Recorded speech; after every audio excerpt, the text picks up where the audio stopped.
Uh, so yeah, the Speak Up on Tolerance, Raj did just a fabulous, amazing job. And but we're on a schedule, so we got to roll right into our next speaker and hear from this amazing man and his story. This gentleman hails from Houston, Texas, and he started out as a boxer as a kid, to kind of as a way to get out of trouble, and went on to some amazing things and became an exterminator by trade, went to work for the U.S. military and government, which sent him to work in the Green Zone in Iraq. And I'll let him take up the story from there, because you will be astounded by the story of Mr. Termite Watkins. Thank you so much for being here, Termite. I've got you on mute, so make sure you unmute yourself there. Make sure you unmute yourself. There we go. Okay, I didn't have my grandkids to help me with my phone. Hey, it's good to be here with everybody, and thank you for having me as your guest. I did have the opportunity to go to Iraq back in 2003 when the war was just starting. They did need pest control people, and I felt like it was the calling of God. I am a Christian. I'm real proud of that. I answered that call. I went, didn't quite understand it because it started off having to overcome one thing after another from the time of getting the opportunity to go. I was turned down 3 times for medical reasons, and then I got everything fixed. And all of a sudden, one night, they called me and said, "You're leaving tomorrow morning at 5 o'clock." And boom, I was on my way to Iraq. So then I was in Iraq, and I love telling this story. And by the way, Jeff, I'm gonna be doing little bits and pieces, but this is part of the movie that will be out on this story that's being produced by Balboa Productions. Of course, y'all know Balboa. But so I get in Kuwait, which was outside of Iraq, and we're fixing to go over into Iraq, into the war zone. And I was there to kill bugs, and they gave me just a little bitty bag, maybe 2 ounces of fly crystals. As we all know, fly crystals is considered a scatter bait, and you use it by the pounds, 10, 20, 30 pounds, and you chunk it. Well, they gave me 2 ounces, maybe. And they said, they made a joke. They said, "Didn't you used to be a car salesman?" I said, "Yeah." And said, "Well, you better start selling, because the general is going to send your so-and-so back if you don't get rid of his problem." Well, so they sent us over there, and we got, and I'm cutting a lot of it out, but we got shot at, we got bombed and all kinds of crazy things. And then all of a sudden they bring me to the general, and he was definitely mad. He had an attitude. What I learned on this trip is that there's times that you got to take a stand. You got to take a stand for what you believe. And I took a stand against this general, and he was cussing me. And I told him, I don't allow people to cuss me. And he said, "I'm going to give you 24 hours to get rid of this massive fly problem." Only had 2 ounces of fly bait. But what I realized that day is that I was out on bombs where they'd blown up a bunch of stuff, and I was sitting there and I was praying, and I realized that everything that I needed for success was always right around me, even in Iraq, even where war-torn territory and enemy out there. God had provided everything that I needed for my success was right there. I just had to think out of the box. And so I urge everybody, when you're in your journey with your struggles on overcoming, and just realize that you may not realize it, but do realize that everything you need for success is always right around you. And so, Jeff, we overcame. And when I overcame, in this big way with such little stuff, I became best friends with the general. And a little bit later on, the general had left, and another guy, Mike Gafella, had taken his position of running Iraq, and they challenged me to get Iraq to the Olympics. It was a military strategical move. And so we're in a war zone. We're getting bombed, we're getting shot at every day. And they challenged me to get Iraq to the Olympics.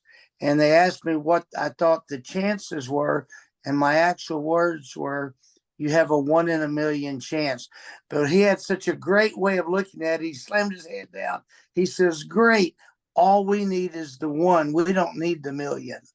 Isn't that an awesome way to look at life? Just give me one chance. And so we started our journey of getting Iraq to the Olympics. It had not been in some 25 or maybe even 30 years at that time. And even in a war zone, I realized that everything that I needed for the success was right there. And, did I have to wait? Did I have to, try over and over and over? I did. And so let's see, I got a few notes here I want to tell you about. So, one of the things that they were talking about earlier was family support.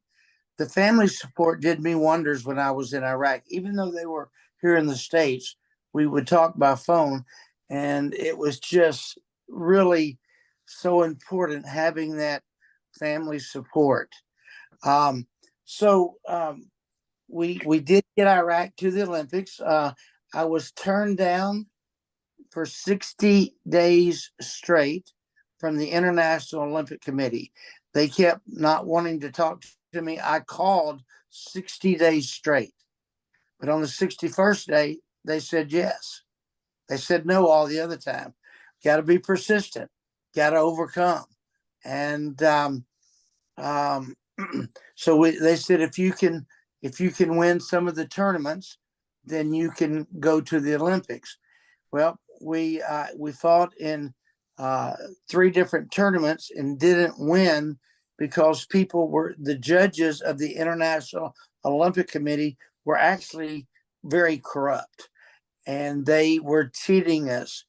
But we found a way, and when you do the right thing and you stick to the right thing, it seems like good things come your way. And we got a wild card, and this wild card opened up the door for me to take the whole country of Iraq, not just the boxing team.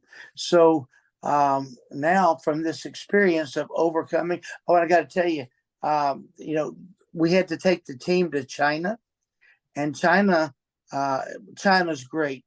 But one of the people lied to me for 30 days straight. And I almost gave up on taking the team to China. And my family encouraged me. Matter of fact, they even hung up on me. They said, you're quitting, and we're not going to let you quit. When you find a way, call us back. So they hung up.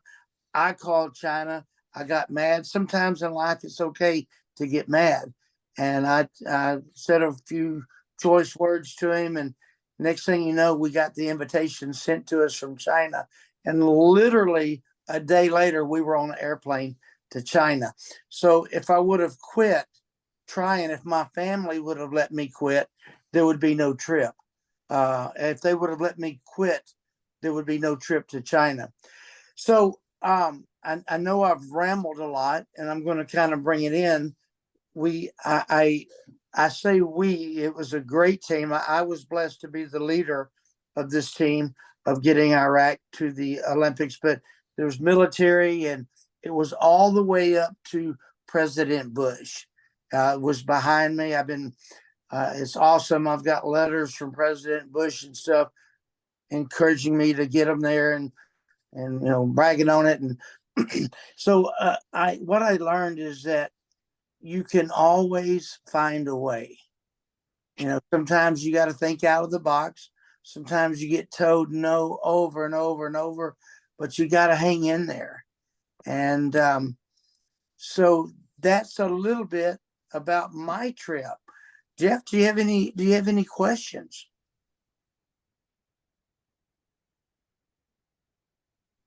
I would like to hear about the one fella that you talk about in your book. Najah. Yes. Yep. Quite a story. Najah was the one boxer that I got to take. We took the weightlifters and the swimmers and the runners, but he was the one boxer. And his attitude was so powerful. He actually missed the tryout day. And he walked up to me, and he was the only boxer that spoke English. And he walks up to me after the tryouts that we had after the first training, and he walks up to me and he says, "Mr. Termite, I am the one that will go to the Olympics. Watch." I mean, he spoke it. You know, if you can't even speak it, how do you expect to go? But he spoke it. He said, "I will be the one to go," and he ended up being the one that went. He was so powerful. He didn't speak any negative words. He just said, "I will be the one that gets to go to the Olympics. Watch." And he did. And he was so powerful. And he had to overcome people trying to kill him. You know, for Iraq to go to the Olympics, we had one of our boxers that was murdered because he was messing with me. But all of these fighters had to be brave because there was a hit out on them from the insurgents, Al Qaeda. We call them the bad guys. He did get to go to the Olympics. He lost his first fight. I'm sorry, he won his first fight, but he lost his second fight. But at that time, it didn't matter because he was at the Olympics. He won the first, and so he was a winner. And he represented it, not only his country, he represented the world in overcoming. Is that the story you wanted? Yes, sir. That's the one. Really, really glad to hear it. Tell us a little bit. Just you've got about 4 minutes left. Tell us about the equipment. I remember that as well. How hard it was to get equipment at first. So we're in a makeshift gym. My fighters are literally barefooted in the ring, and we're trying to put together an Olympic team. And they didn't have running shoes. They didn't have anything. And so we had to make a trip into Kuwait to get equipment. And it took us 3 different trips because every time we started going somewhere along the road, they started attacking us and they would shoot at us and, set bombs and shoot rocket propelled grenade, all this kind of stuff. But we finally made it into Kuwait. And I'm going to add a little bit more to the story. So we're in Kuwait, and we finally find a sporting goods store. Well, we can't go to it next morning, and we didn't know what time they would actually call you and wake you up 15 minutes before and say it's time to go. Because if they told you everybody what time you were going, then it made it dangerous. You could be attacked and all that. So we go to a sporting goods store that we had picked out. And this shows the importance of having to sometimes take a step and say, "My name is Termite Watkins. Who are you?" So we pull up to this sporting goods store, and I had no clue how we were going to get to the Olympics. And there was a man that was talking to about 15 different people, and he was speaking perfect English. And it ended up being Sheikh Fahad. And so I walked right up to him, and I said, "Sir, my name is Termite Watkins. Who are you? What do you do? And where'd you learn to speak perfect English?" He says, "I am Sheikh Fahad." He was literally the one man that could say, "You can come into Kuwait to go to the Olympics." He was the one man that could say yes, and his family ruled the country. And if I would not have walked up to him, there would be no trip. There would be no movie being done about my story. But that just shows you the power of walking up to people and saying, "Hey, my name is Termite Watkins. Who are you?" Well, he turned me down 10 times on bringing the the team in. And finally, I said something different, and he says, "I will let you bring the team in." So, and I've gotten a little sidetracked, but I thought that would be a good story, because if I would not have went up to that man, there would be no story. Maybe in your business, or maybe in your field of expertise, if you don't go up to somebody, you may not have the opportunity to meet the exact person that you need to meet. Um, I was going to tell you something else about it. I just went blank trying to hurry. Please forgive me. Can That's I ask? all right. Tell everybody how to reach out to you to get you to speak for their events, Termite, and then we'll wrap up. We'll wrap you up. Okay. I would love to come speak for you. I have two speeches, one about overcoming and all the times I was turned down to get to Iraq. And then I have a safety talk called Keep Your Guard Up, like boxing. I was a professional fighter, fought for the world championship, blah, blah, blah. Anyway, if you'd like to get in touch with me, please email me at termitewatkins at yahoo.com. Termite, Termite, Watkins, Watkins at yahoo.com. Or you can reach me on Facebook or LinkedIn. Termite Watkins at yahoo.com. I would love to come speak for you. I'd love to motivate your people, and come get me to come before they do the movie. But be There you watching. go. And you can also find Termite on the Speaker Co-op website. Most of the folks that you'll see today are available there. Just go to Speaker Co-op to the search string and type in Termite, and his profile will come up with all his contact information. So Yes. thank you so much, sir. You're an amazing gentleman with a great story, and I always appreciate your giving heart as well. And when you talk about surviving intolerance, you're on that list along with our other speakers as well. So you've definitely been there and done that. And thank you for helping us shine a light and promote this cause. And we appreciate you.